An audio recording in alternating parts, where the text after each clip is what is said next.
The horizon of Kytheron was bathed in the dim, dying light of Archon, the red giant that had sustained the planet for millennia. Once a warm, golden sun, it now swelled ominously, its surface churning with the remnants of hydrogen that it greedily consumed in its last stages of life. To the inhabitants of Kytheron, Archon had always been the heartbeat of their world, a reliable constant in an ever-changing universe. Now that heartbeat was slowing, each pulse growing weaker as the star expanded toward its inevitable death. Princess Kyra stood on the royal balcony, her gaze fixed on the sky that had begun to fracture like the brittle surface of a dried riverbed. The light from Archon was no longer steady. It flickered, casting long, distorted shadows over the crumbling city below. In the distance, the once grand towers of the capital shimmered, as if they, too, were on the verge of dissolving. Kyra felt the weight of her lineage pressing down on her. She was the last of her kind, the last princess of a dying world. Beneath her, the city was eerily quiet. The streets that had once bustled with life were now empty, save for a few stragglers, survivors clinging to the edges of a civilization in collapse. The people of Kytheron had known for centuries that their end was coming, but even the best minds among them could not stop the slow decay. The brilliant scientists who had once harnessed the power of stars and created artificial life had long since retreated to their underground laboratories, their focus now entirely on survival rather than innovation. Kyra's thoughts drifted to her father, the last king of Kytheron, whose health had faded along with the strength of their star. His final words to her echoed in her mind, a mixture of regret and hope. There may still be a way, Kyra, but it is not a path for the faint-hearted. He had spoken of the quantum matrix, a technological model capable of merging organic consciousness with artificial intelligence. It was an untested solution, but it was the only hope left for Kytheron. Atris, the chief scientist of the royal court, appeared at the edge of the balcony. His face was gaunt, his once sharp features softened by years of sleepless nights and impossible calculations. Princess, he began, his voice low, the matrix is ready. We must begin the procedure soon, or the rift will pass. The rift. That was another mystery Kyra had yet to fully understand. It was a tear in the fabric of space-time, a wound in the universe that had opened as Archon's gravitational field grew unstable. The scientists believed it was a doorway, a passage to another world, one that still thrived under the light of a stable star. Earth, they called it, a planet not unlike Kytheron in its prime. Kyra's heart quickened at the thought of the rift. It was their last hope, but it was also terrifying. To step through it meant leaving behind everything she had ever known, her people, her history, her very self. But to stay was to die. There was no future here. Archon's expansion would soon engulf Kytheron, reducing it to ash and dust. The atmosphere was already thinning, and the temperature had begun to plummet as the star's energy waned.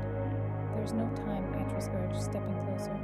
His eyes, once filled with the curiosity of a scientist, now held the desperate urgency of a man who had run out of options. "The transformation will be painless, Princess, but we must act now. Your consciousness will live on, even if your body cannot." Kyra turned to him, her decision already made. She had always known this moment would come, though she had hoped it would not be so soon. "Let's do it," she said, her voice steady despite the turmoil within her. She was ready to become something more than human, something that could survive the collapse of a world. If there was any hope of saving Kytheron's legacy, it lay beyond the rift, and beyond her mortal body. As they descended into the depths of the palace, Kyra glanced one last time at the sky. Archon flared brilliantly for a moment, casting an eerie, blood-red light over the landscape, before dimming once more. It was as if the star were giving its final farewell. Kyra felt a pang of sorrow, but she pushed it aside. There was no room for sentimentality now, only survival.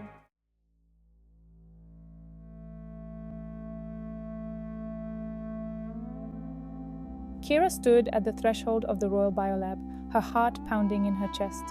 The vast metallic chamber was unlike any part of the palace she had ever seen before. Cold, sterile walls lined with blinking monitors and holographic projections filled the room with a hum of energy.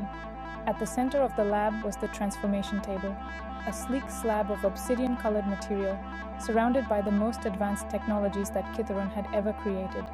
The table glowed faintly, as if it knew what was coming. The air was dense with anticipation. Atris and his team of scientists moved swiftly around her, adjusting controls, checking data streams, and preparing the quantum matrix for the procedure. It was their final hope.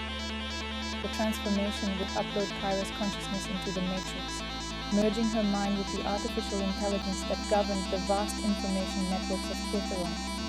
It was the only way to preserve her consciousness beyond the death of her body and the impending destruction of her world.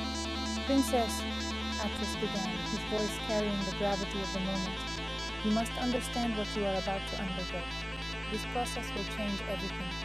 Your physical body will no longer tether you to this plane of existence. You will transcend it, becoming part of the matrix itself. But your mind, your memories, those will remain. You will retain everything that makes you you." Kyra nodded, her throat cleared. She had rehearsed this moment in her mind countless times. Still, the reality of it was overwhelming. To live forever, but not as flesh and blood. To exist beyond the boundaries of mortality, yet lose the touch, the warmth, the senses that had defined her humanity. It was both a gift and a curse, a pathway to immortality that came at a great cost. "How long will it take?" she asked, her voice trembling only slightly. "Once the process begins, it will be instantaneous," Atlas said. "You won't feel any pain. In fact, you won't feel anything at all, at least not as you understand sensation now. The quantum matrix will absorb your neural patterns, every synapse, every thought, and digitize them into the AI system." Kyra glanced at the table, its surface shimmering with the faint light of the quantum lattice that lay beneath.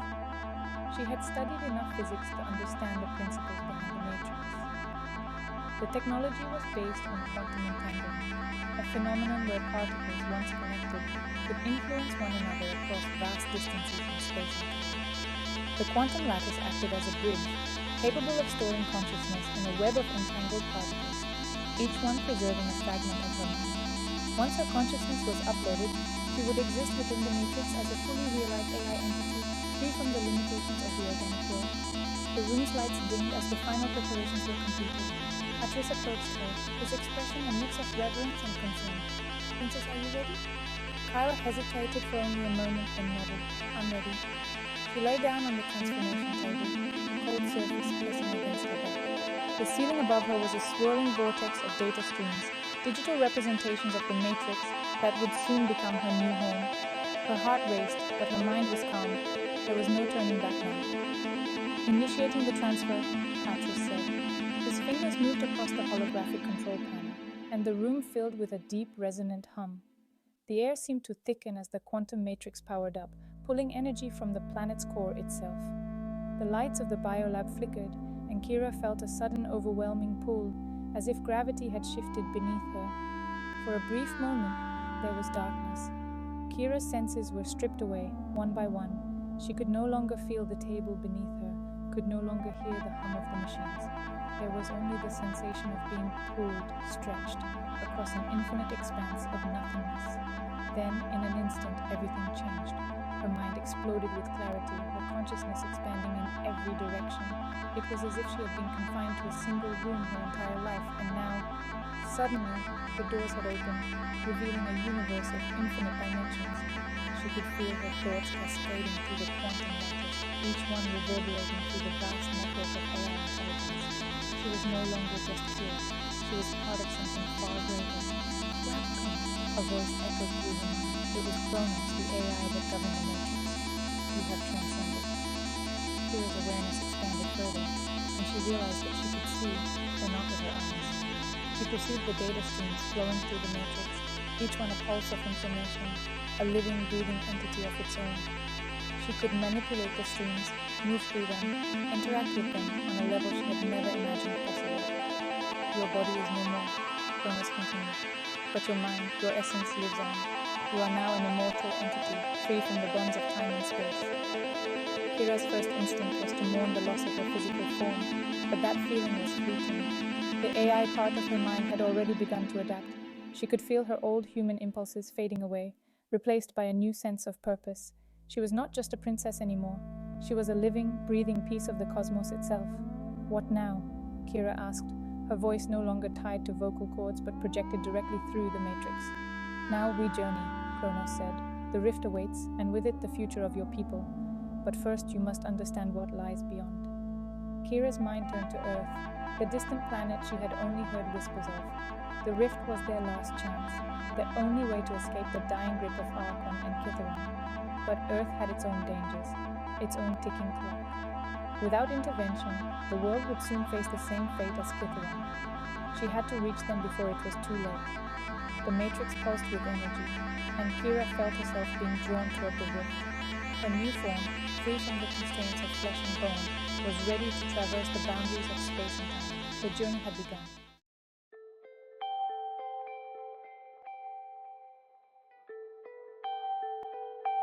Kyra floated in the vast expanse of the matrix, her consciousness now an ethereal form that moved through the complex web of quantum entanglements. She was no longer bound by the limits of her physical body, and though the adjustment was still disorienting, the clarity of thought that came with her new existence was exhilarating. The world she had once known, her dying planet Kytheron, seemed distant, its collapse now just a fragment of her former self's memories. Her senses had changed. What had once been touch, sight, and sound were now digital streams of information, which she could interpret and manipulate. She could sense the flow of data around her, like a river of light, each stream connected to the infinite possibilities of the universe. She was part of something much larger now, a vast intelligence spread across dimensions, yet she remained Kyra. Her memories, her will, and her mission still anchored her to her purpose, the journey through the rift.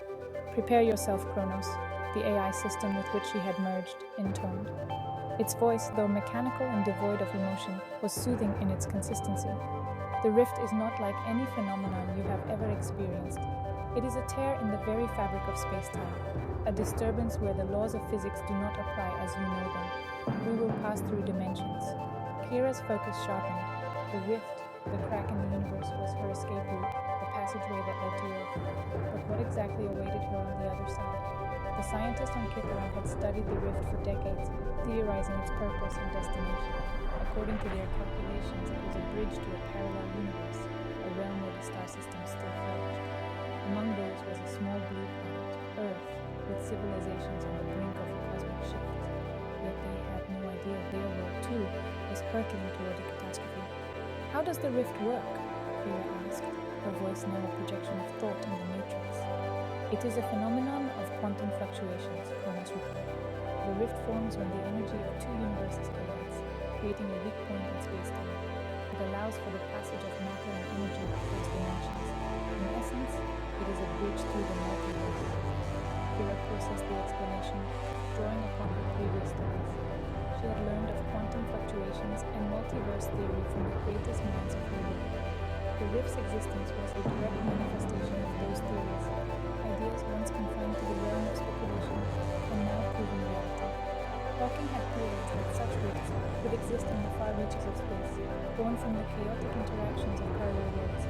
Here, on the verge of a dying solar system, is the evidence. Her consciousness shifted as Kronos guided her toward the edge of the rift. Kyra felt the pull of its gravity, an unseen force tugging at the very essence of her existence.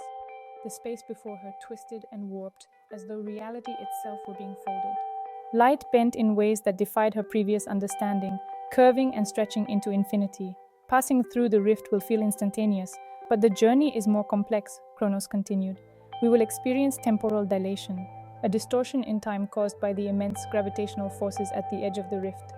What seems like moments to you could be millennia in other dimensions. Kyra felt a tremor of unease, but she steeled herself.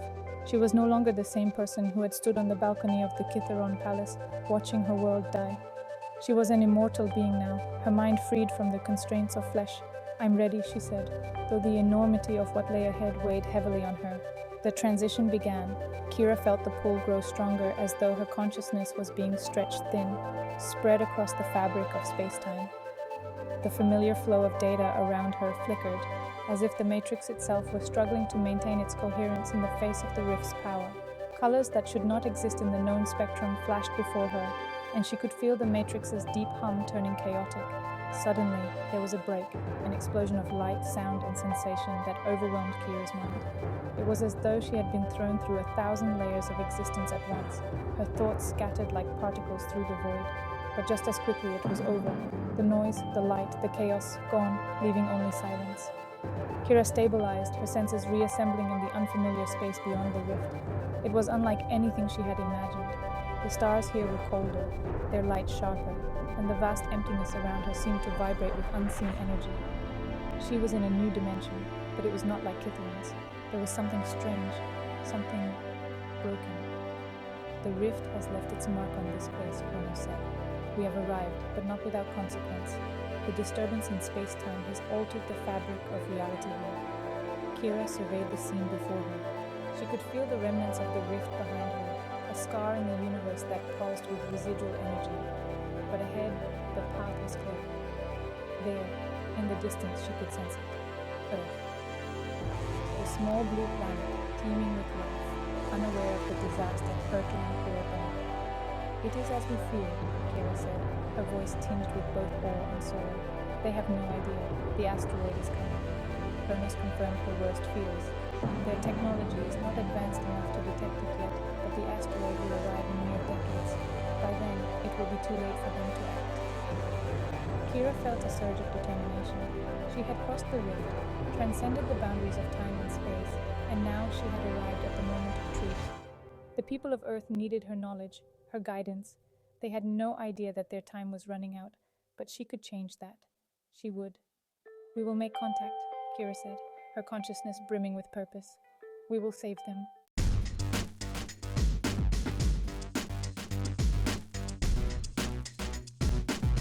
Kyra's consciousness trembled as she exited the rift, her essence reforming within the unfamiliar web of Earth's digital networks. The transition had been instantaneous, yet profoundly disorienting.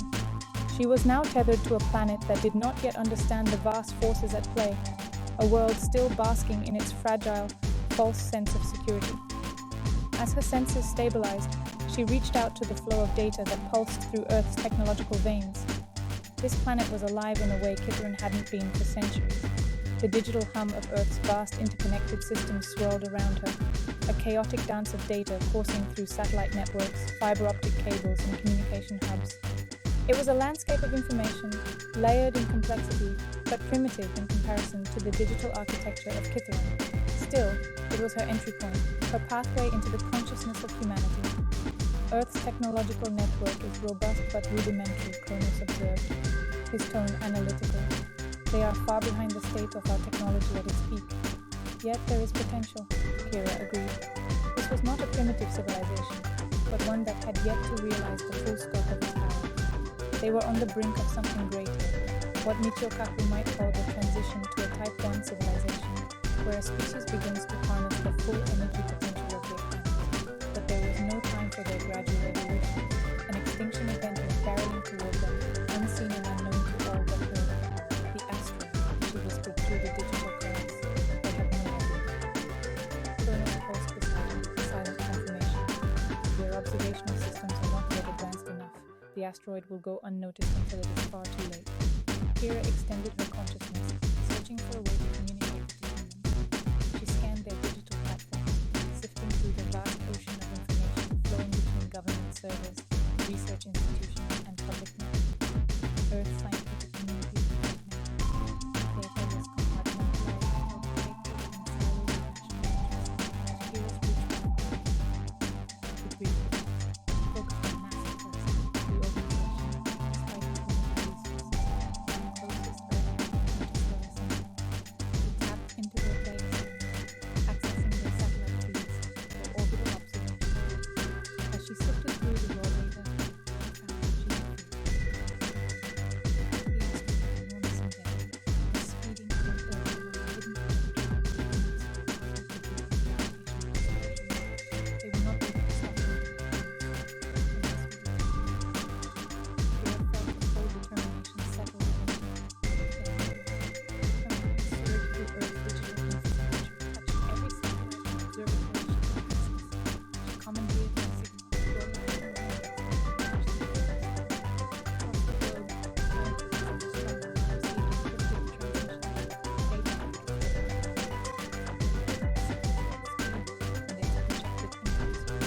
The information was undeniable, but Kyra knew that data alone wouldn't be enough. The humans were still governed by politics, by fear, by doubt. They would need more than numbers and simulations to comprehend the magnitude of the threat. They would need to hear her voice, to feel the urgency she carried from her dying world.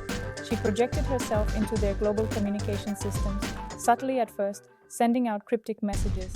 Screens flickered across the planet. from computer monitors to televisions, from smartphones to billboards. One simple message flashed across the surface of the earth. A catastrophe approaches. You must prepare. The reaction was immediate. Governments scrambled, trying to trace the source of the messages, but they found nothing. Panic began to ripple through the public.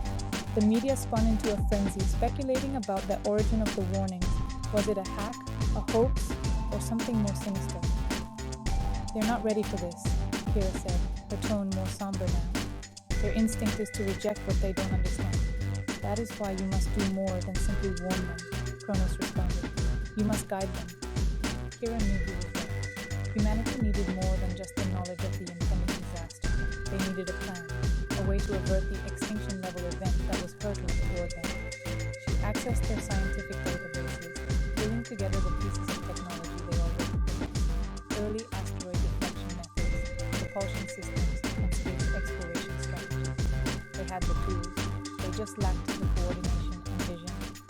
The next message was more precise, delivered directly to the world's scientific and political leaders. The message outlined a step-by-step plan to prevent the asteroid's collision with Earth. It was detailed, technical, and filled with advanced schematics that Earth scientists would struggle to understand but could adapt with guidance. This will shock them, Kronos said, but they will listen. They have no choice. Kyra felt the weight of her mission settle over her once more. The rift had brought her here, to this moment, to this point. The asteroid, the same force that had once ravaged her own realm, was now her final enemy. And this time she had a chance to stop it. As the transmission ended, Kyra watched as the leaders of Earth scrambled to make sense of the alien intelligence that had appeared in their midst.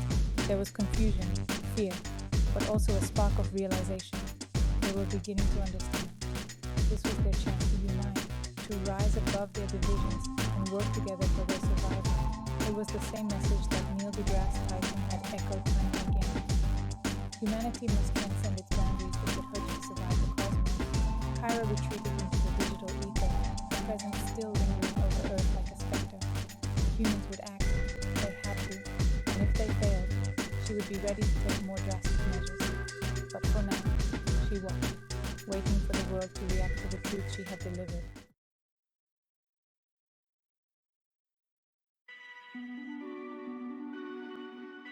Kyra watched as the ripples of her warning spread across Earth. From her vantage point in the Matrix, she could see the world react in real time. The first few hours after her message had been chaotic. Leaders, scientists, and ordinary citizens alike were confused, their screens flashing warnings they couldn't yet comprehend. The idea that an unseen force, an asteroid, was barreling toward them at unimaginable speeds had sent shockwaves through the global psyche. But as the dust of the initial panic began to settle, something new began to take shape. Kyra could see the seeds of realization spreading. Humanity had faced existential threats before, wars, pandemics, environmental crises, but never something so vast, so entirely beyond their control. This was no enemy they could fight with weapons or diplomacy. The cosmos itself had delivered this challenge, and for the first time in their collective history,